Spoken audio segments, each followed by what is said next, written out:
Hello students, आप सभी का स्वागत है हमारे अच्छे से कॉमर्स चैनल हेलो कॉमर्स में।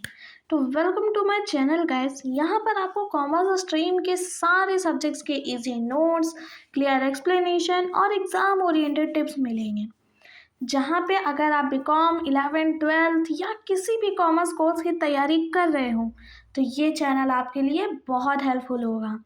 तो चलिए बिना टाइम वेस्ट किए हम आज का टॉपिक स्टार्ट करते हैं। और हमारा आज का जो सबसे अच्छा इंटरेस्टिंग टॉपिक है वो है टाइप्स ऑफ कंपनीज। तो हमारी कंपनीज कितने तरह की होती हैं जो कि कंपनीज एक्ट 2013 के अंदर बनाई गई हैं। चलिए आज उनके हम एक एक्सप्लेनेशन देख लेते हैं उनके सेक्शंस के साथ। तो हमारा सबसे पहला कंपनी है 1% कंपनी, जिसे कंपनीज एक्ट 2013 के सेक्शन 2 सब सेक्शन 62 के अंदर डिफाइन किया गया है। 1% कंपनी वो कंपनी होती है जो जिसमें केवल एक पर्सन ही एज अ मेंबर होता है। उसमें एक पर्सन ही शेयर होल्डर भी होता है और वो डायरेक्टर भी होता है। 1% कंपनी वो कंपनी होती है जो कि बनाते वक्त एक प्राइवेट लिमिटेड कंपनी होती है। इसमें ना ही कोई शेयर ट्रांसफरेबल वाले सिस्टम्स होते हैं और ना ही कुछ भी होते हैं। आपकी कंपनी है, आप चाहें तो प्रॉफिट होएगा, आप चाहें तो लॉस होएगा। चलिए हमारा नेक्स्ट कंपनी जो है हम उसे देख लेते हैं, जैसे कि private company. A private company is a company which has a minimum paid up capital as may be prescribed by its article। तो हमारी प्राइवेट कंपनी वो कंपनी होती है जिसके जो कैपिटल होते हैं वो कम से कम पेड अप होते हैं और उसके आर्टिकल्स द्वारा जो बताए गए होते हैं उतने ही होते हैं। प्राइवेट कंपनी हमारी सेक्शन 2 सब सेक्शन 68 के अंदर कंपनीज एक्ट 2013 में डिफाइन की गई है। जो हमारे मिनिमम नंबर ऑफ डायरेक्टर्स ज़रूरी होते हैं इस कंपनी को ओपन करने के लिए सेक्शन 149 के अंदर वो होते हैं 2। ये जो होते हैं ये जनरल पब्लिक यानी कि आम तौर पे जो भी पब्लिक्स होती हैं उस कंपनी के मेंबर्स को छोड़ करके वो उन्हें उनके शेयर्स और डिवेंचर्स को सब्सक्राइब करने के लिए अलाउ नहीं कर सकते हैं। इसके शेयर्स जो होते हैं वो भी ट्रांसफरेबल नहीं होते हैं। ये अपने प्रोस्पेक्टस और statement in Leo of prospectus इसे भी इशू नहीं कर सकते हैं, ना ही ये शेयर वारंट इशू कर सकते हैं। और ये एक मेंबर पे एक ही प्रॉक्सी को सिर्फ अलाउ कर सकते हैं अंडर सेक्शन 105 के तहत। ये जो कंपनियां फॉर्म होती हैं इन कंपनीज के लास्ट में प्राइवेट लिमिटेड वर्ड यूज़ होता है जब इनका नाम रखा जाता है। इनके मैनेजरियल रेम्युनरेशन में कोई भी रेस्ट्रिक्शन नहीं होता है और ये शेयर्स को किसी भी टाइम पे अलॉट कर सकते हैं रजिस्ट्रेशन होने के बाद, लेकिन वो जनरल पब्लिक नहीं होनी चाहिए, वो कंपनी के एम्प्लॉयज़ कंपनी के ही मेंबर्स होते हैं। चलिए हमारे नेक्स्ट कंपनी पे आते हैं, पब्लिक कंपनी। तो हमारे सेक्शन 2 सब सेक्शन 71 जो है पब्लिक कंपनी को क्या डिफाइन करती है।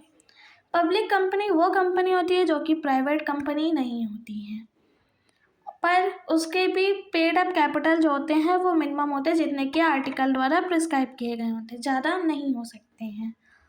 और ये वो कंपनी होती है जो कि पब्लिक से जुड़ी हुई होती है, पब्लिक के लिए बनी होती है। मिनिमम नंबर जो डायरेक्टर्स हमें ज़रूरत होती है इन कंपनियों को बनाने के लिए वो 3 होती हैं। कोई भी प्रॉक्सी पे रेस्ट्रिक्शन नहीं होता है और तो और मैनेजरियल रेम्युनरेशन पर इस कंपनी में लगता है जो कि 11% से ज़्यादा नहीं होना चाहिए। साथ ही साथ इसका नेट प्रॉफिट भी इसी के ऊपर ही डिपेंड करता है। इन कंपनीज़ में जो लिमिटेड वर्ड होता है ये यूज़ किया जाता है इन कंपनीज़ के नेम के लास्ट में। और जब तक इन कंपनियों को इनका मिनिमम सब्सक्रिप्शन मिल नहीं जाता है तब तक ये जनरल पब्लिक में अपने शेयर्स को अलॉट नहीं कर सकते हैं। चलिए अब हम नेक्स्ट कंपनी पे आते हैं, चार्टर्ड कंपनी पे। तो गाइज आई होप कि आप लोगों को इतना तो समझ में आ ही गया होगा, और जहाँ पे आप सभी को दिक्कत आ रही है आप वहाँ पे कमेंट सेक्शन में ड्रॉप करके अपनी दिक्कतों को मुझे बता सकते हैं।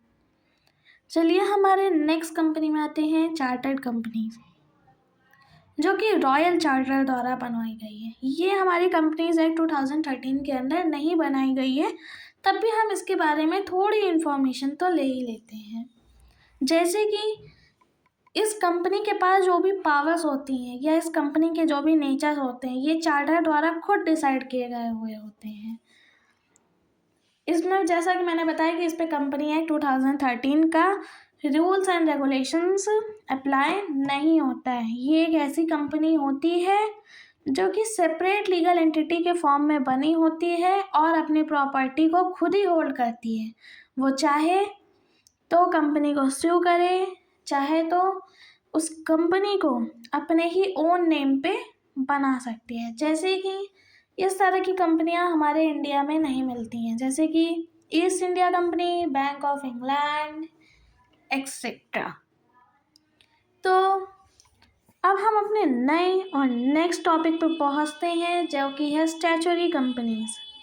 पर ये हमारी कंपनीज एक्ट 2013 के अंदर आता है गाइस। चलो अब हम आगे देख लेते हैं।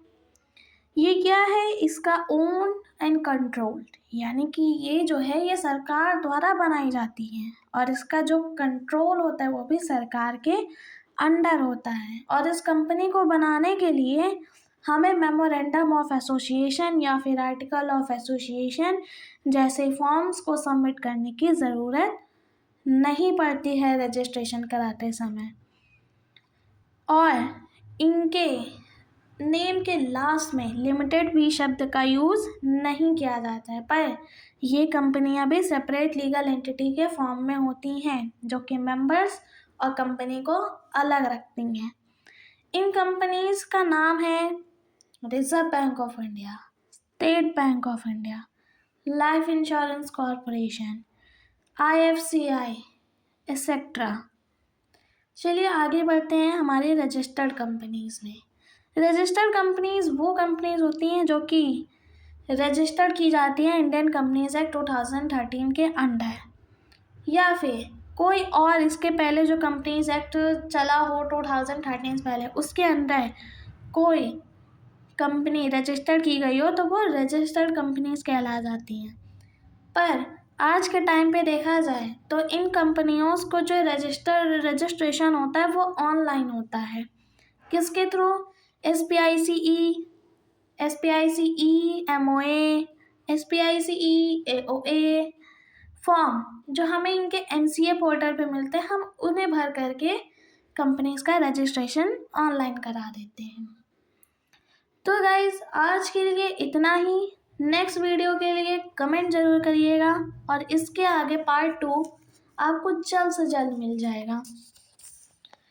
तो गाइज अगर आपको ये वीडियो हेल्पफुल लगा हो तो लाइक, शेयर और चैनल को सब्सक्राइब ज़रूर करें। आप अपने डाउट्स कमेंट सेक्शन में लिख सकते हैं, मैं हर डाउट का रिप्लाई करूँगी। मिलते हैं नेक्स्ट वीडियो में एक नए टॉपिक के साथ, और इस वीडियो का पार्ट 2 देखने के लिए सब्सक्राइब करें चैनल को। Thank you.